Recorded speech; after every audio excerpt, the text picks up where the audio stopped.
কালকে সকালটা শুরু হয়েছিল ঠান্ডা ঠান্ডা চিয়া সিড ভিজানো জল দিয়ে। এখন চিয়া সিড খাচ্ছি লেবু দিয়ে। প্রতিদিনই খাই, প্রতি সকালবেলা খালি পেটে অনেকেই খায়। তারপরে করে নিয়েছিলাম চা সবার, আমাদের জন্য দুধ চা আর আমার শাশুড়ি মায়ের জন্য লিকার। প্রতিদিনের মতনই ছাদে ভাত করতে চলে গেছিলাম। ছাদেতে ভাত করলে একটু গ্যাস তো বেঁচে যায়।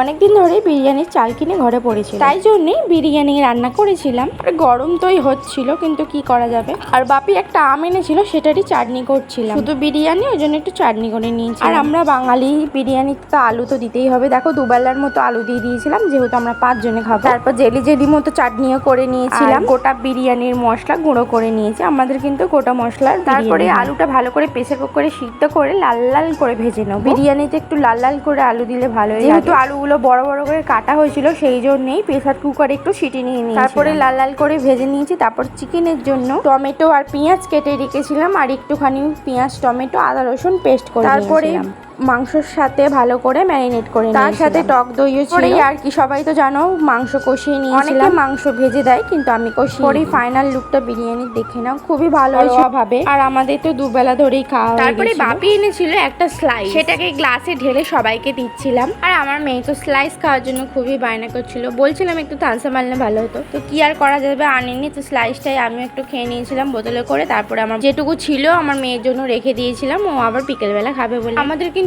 দুটো ঘর, একটা হচ্ছে এই যে সিমেন্টের ঘর, যেটা নতুন হয়েছে, এখনো রং কিছু হয়নি। আমার শ্বশুর মশাই, শাশুড়ি মা, আর আমরা থাকি হচ্ছে আর একটা ঘরে। এটা আগে থেকেই করা ছিল। কেমন লাগলো তোমাদের ভিডিওটা অবশ্যই কমেন্ট করে জানিও।